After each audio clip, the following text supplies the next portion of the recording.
O Via Justiça de hoje é sobre a bioética nas decisões do Judiciário.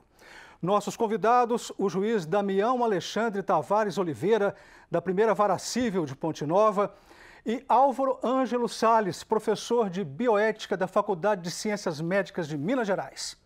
Numa parceria da TV Assembleia com a Magis, Associação dos Magistrados Mineiros, o Via Justiça está começando.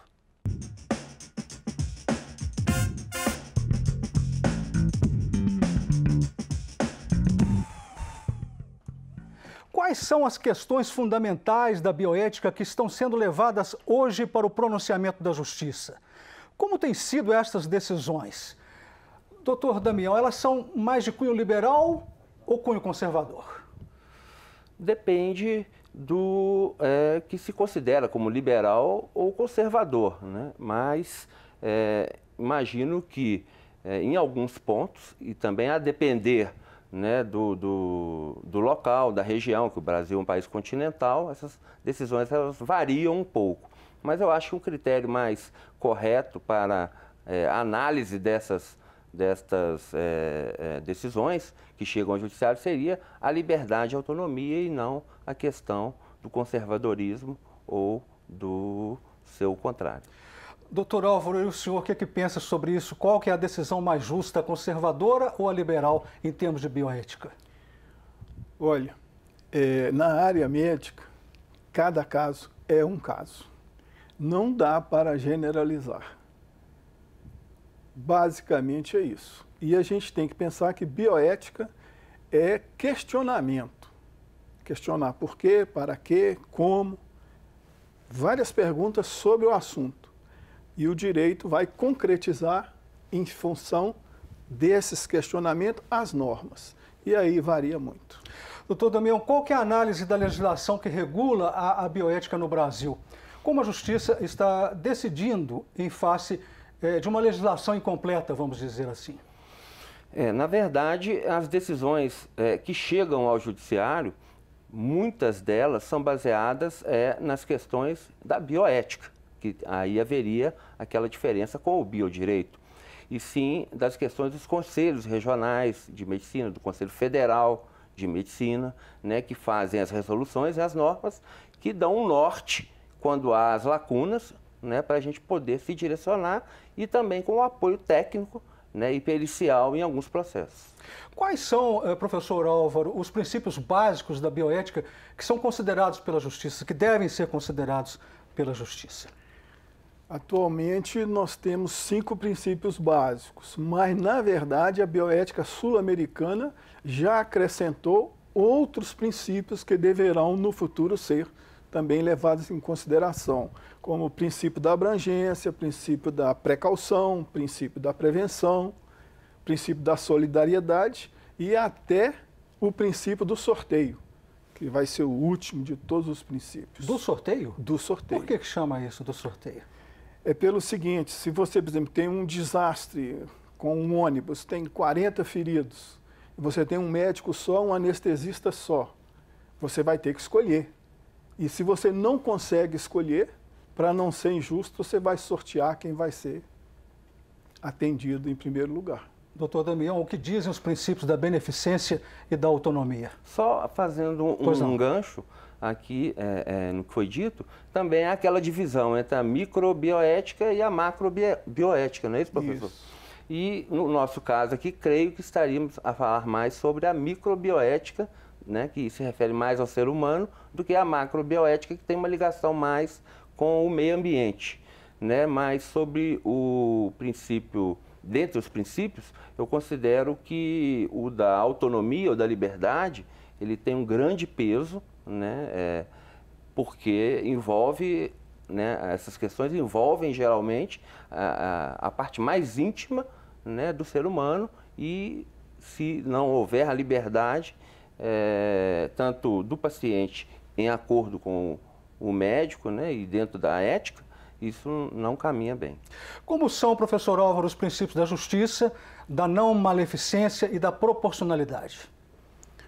Olha, o princípio da justiça, como ele foi no início lá na bioética anglo-saxônica, hoje ela muda um pouquinho. A bioética sul-americana hoje fala da justiça social. E falando em justiça social, a lei da proporcionalidade, perdão, não é lei, é um princípio. Ele diz o seguinte: se você é muito rico e o governo vai distribuir 10 lápis para cada cidadão, você não tem necessidade de 10 lápis, você pode ficar com um só. Agora, uma família que tem 10 filhos e é muito pobre, ela deve receber os 10 lápis para aquelas crianças. É a proporção daquilo que você necessita realmente. Então, basicamente, é justiça social que a bioética sul-americana está lutando por ela. São muitas as dúvidas em relação à bioética na justiça. Os temas mais polêmicos dentro desta área são a eutanásia, os testes em animais, o aborto, a fertilização in vitro e a clonagem. Vamos ver agora a opinião das pessoas em Belo Horizonte. Perguntamos: você é a favor da fertilização in vitro? Eu não vejo motivo para ser contra, isso não vai contra nenhum viés ideológico meu. Acho que isso vai ajudar muitas pessoas que não têm a capacidade de ter filhos. Não é por que ser contra. Tem tantas crianças que necessitam de um pai e de uma mãe, e a pessoa vai procurar fazer uma coisa que não é normal. Me parece que até os 42, daí para lá já dificulta mais, né? Aí, uma mulher com 42 anos, ela está em plena atividade para ser mãe, que é o meu caso. Aí, quer dizer, se tiver condições, vai lá e faz. Eu sou a favor, né? Porque é uma forma de beneficiar algumas mães que não têm condição de ter seus filhos naturalmente. Tem que aumentar as possibilidades, né? E ter um filho é um sonho. Então, que ele custe o que custar. Opiniões todas favoráveis, né, doutor Damião? Como que o senhor vê as opiniões do povo? Eu acho que, nesse caso, a voz popular, na minha opinião, ela está corretíssima. Porque muitas pessoas realmente ficam inviabilizadas, né, têm um sonho a perseguir e não conseguem aquilo, né? Dentro, logicamente, seguindo a ética e os princípios, né, que foram falados aqui, eu sou também favorável, né, a essa questão da fertilização in vitro. E como que o senhor viu a fala popular, professor Álvaro? Não, eu acho, concordo plenamente com o colega, né? Só faço algumas ressalvas, que esse processo, ele é muito caro, ele é complicado e, na verdade, ele vai beneficiar mais a elite do país do que o pessoal muito pobre. Só esse ressalto. Pergunto para o senhor, doutor Damião, a fertilização in vitro, o senhor acha que ela já respondeu a todas as questões possíveis da bioética? Respondeu a todas as questões possíveis? Eu acho que isso é complicado de se dizer num tema desse de bioética e biodireito, fechar um tema de responder completamente. Eu acho que avança muito. Sempre poderão surgir novos casos, sempre poderão surgir novas questões. Como é que o senhor responde a isso, professor? Eu concordo de novo com ele, porque para cada resposta que a bioética tem, ela acaba formulando mais 2 questionamentos. Então está sempre dialeticamente avançando, novas questões vão surgindo. Isso não se fecha. Eu gostaria então de mostrar para você, telespectador, livros dos nossos convidados. O professor Álvaro Ângelo Silva escreveu Tributos, Violência e Dominação, Enlaces Bioéticos, Jurídicos, Psicanalísticos e Sociológicos, e este livro, Contos do Planeta Terra, a Bioética na Literatura do Cotidiano. E o juiz Damião Alexandre Tavares Oliveira fez este livro, Direito Constitucional e Neurociências. Esse é um livro que ajudou o senhor numa tese de mestrado, não é isso, doutor Damião? Quer falar um pouquinho rapidamente sobre ele, para a gente fechar o bloco? Ok. Ele foi fruto, né, da minha dissertação de mestrado, feita na Faculdade de Lisboa, e a gente procurou associar aí as questões da ética, da bioética e da neuroética com o direito constitucional. Foi defendido em 2015 e depois foi transposta para a versão de livro. Vamos agora para um rápido intervalo e voltamos em instantes com Via Justiça.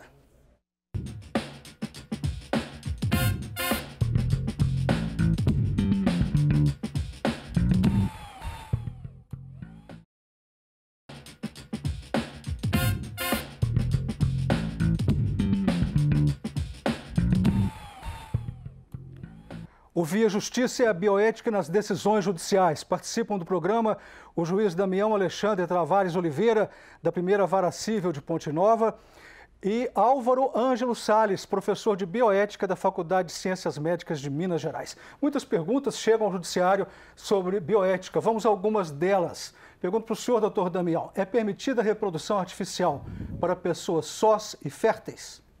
Sim, perfeitamente. Na minha visão, não haveria nenhum problema, por opção e até pelo aquele princípio da liberdade e da autonomia.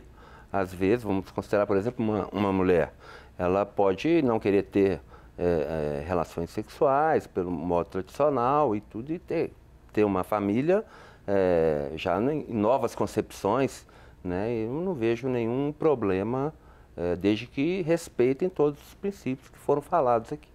Professor Álvaro, a criança gerada através de doação de óvulo ou esperma, ela tem direito à informação de sua identidade genética?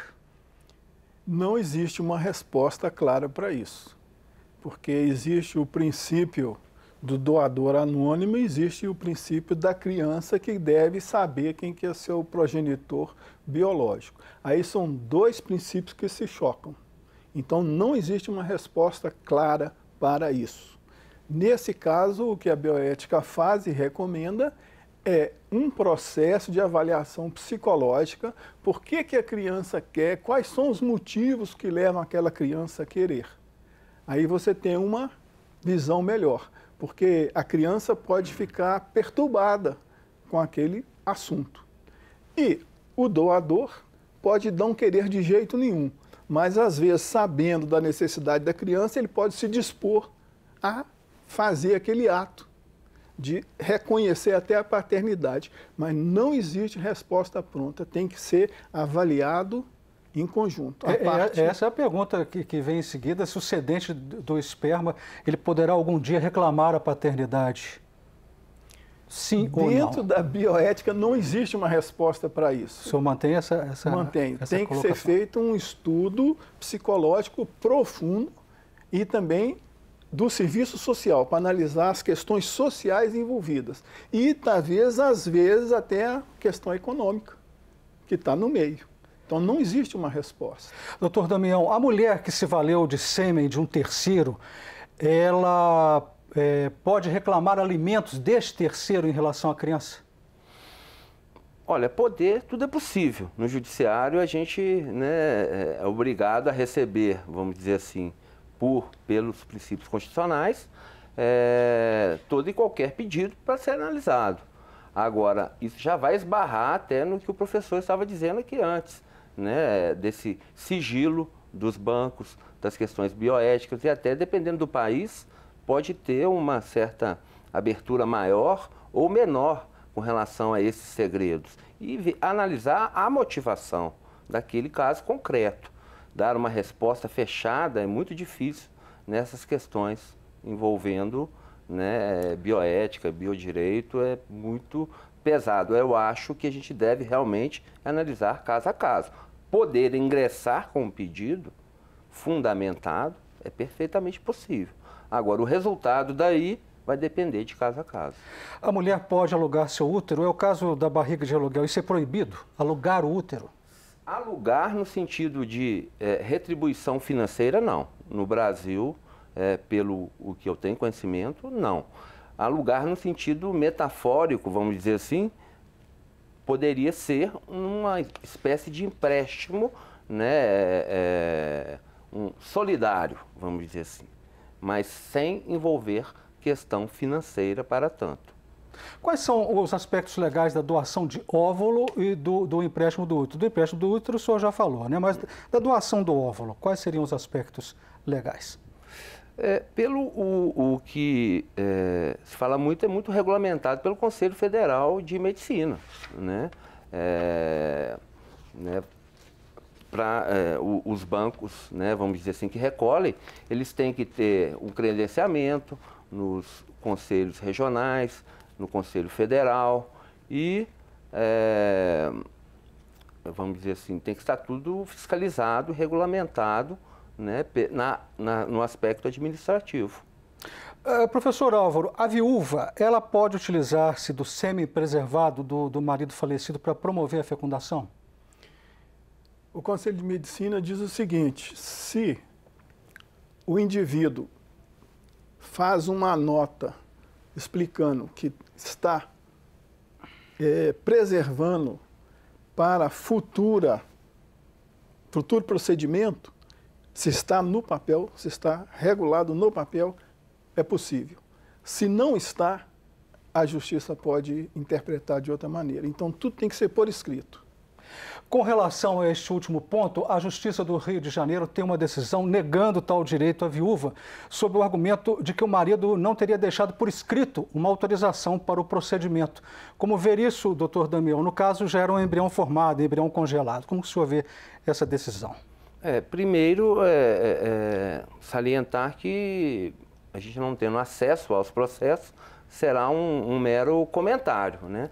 Mas acredito que também cheguei a ver essa notícia, não o processo em si, mas pelo que vi, me parece que faltou ali aquele chamado termo de consentimento informado. Ou, se não faltou, estava sem o preenchimento total para a destinação que seria dado ao material colhido após o falecimento. E aí esbarraria numa questão do princípio da autonomia, no princípio, né, para verificar depois da morte daquela pessoa se ela realmente queria aquilo ou não. E aí foi descumprido, se foi esse o caso, sem o termo ou com o termo incompleto. Professor Álvaro, quais são os aspectos éticos da fecundação artificial pós-mortem? Bom, voltando ao que o Damião falou, é o seguinte: se você tem a sua autonomia e registrada no papel, perfeitamente ético. Por exemplo, se eu estou em vista de contrair um câncer e não posso, no momento, com a minha mulher, gerar um filho, eu posso perfeitamente congelar o esperma para daqui 1 ano, 2 anos, 3 anos, passar para o processo da fecundação. Porque se eu tenho um câncer de testículo, eu vou ter que tirar o testículo. Então, antes de tirar, eu já congelo. Mas tem que ser por escrito?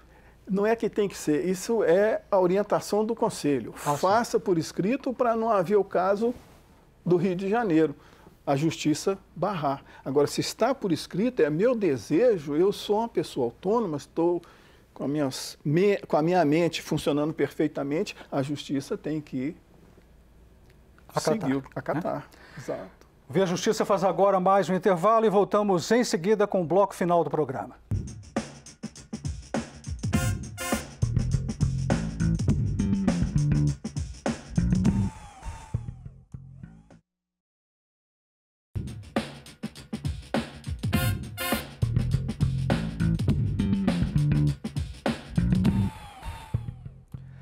Via Justiça, a Bioética e o Biodireito. Participando do programa, o juiz Damião Alexandre Tavares Oliveira, da Primeira Vara Civil de Ponte Nova, e o professor Álvaro Ângelo Salles, professor de Bioética da Faculdade de Ciências Médicas de Minas Gerais. Nesse bloco eu volto nos livros dos senhores, que os senhores trouxeram ao programa.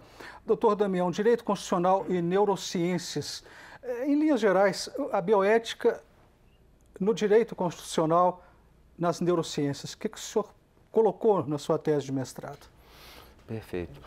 A gente procurou, o objetivo principal da dissertação de mestrado foi buscar relações, conexões entre as neurociências e o direito, num primeiro momento. Mas depois verificamos como a Constituição ela está no topo da pirâmide do ordenamento, que deveríamos começar por aí, pela Constituição. Ainda mais a nossa, que é muito prolixa, a brasileira. Daí, nós escolhemos pontos de contato, a começar pelo princípio da dignidade da pessoa humana e as novas questões que surgem, né, após a década do cérebro, de 1990 a 2000, onde foi impulsionado aí as pesquisas nessa área.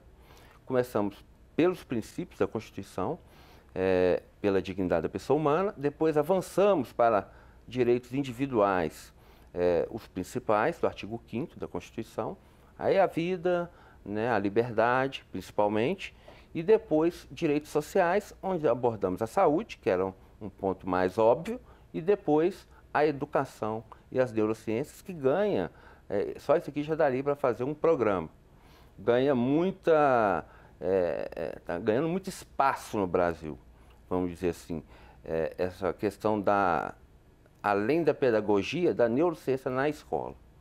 E daí surge um emaranhado de questões, né, e até algumas decisões que a gente aborda no livro, tratando inclusive aquela decisão do Aires Brito, da interrupção da gravidez dos fetos anencéfalos.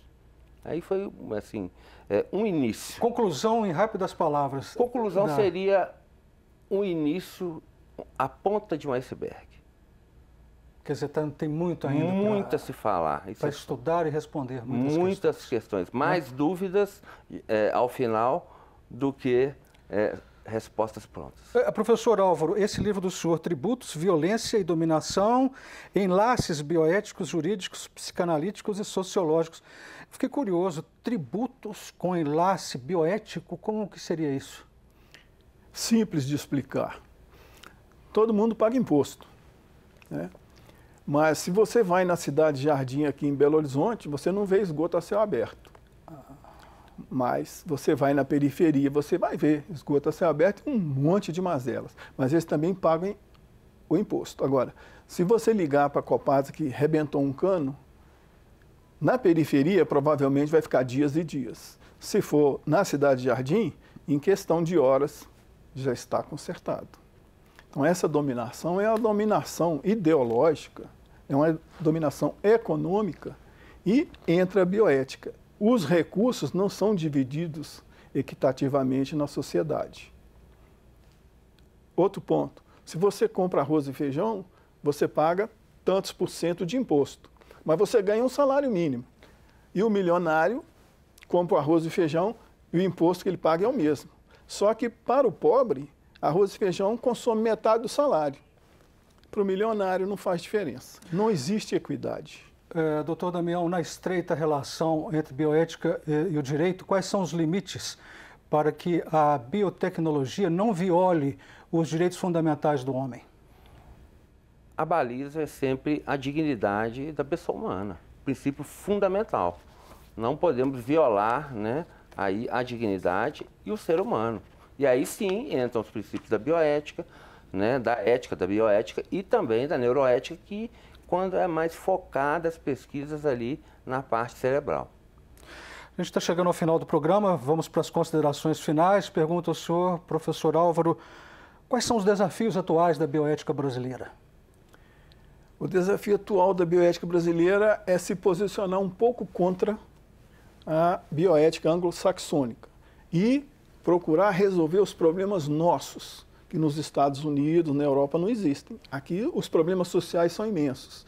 Então é focalizar mais nesses problemas e não nos problemas tecnológicos que existem na área da biomedicina. E o senhor, considerações finais, doutor Damião? Eu concordo também, né, mas acresço que devemos também investir mais em pesquisas, né, em inovações, porque logicamente adequadas à nossa realidade, falou muito bem, mas o investimento que eu acho pouco.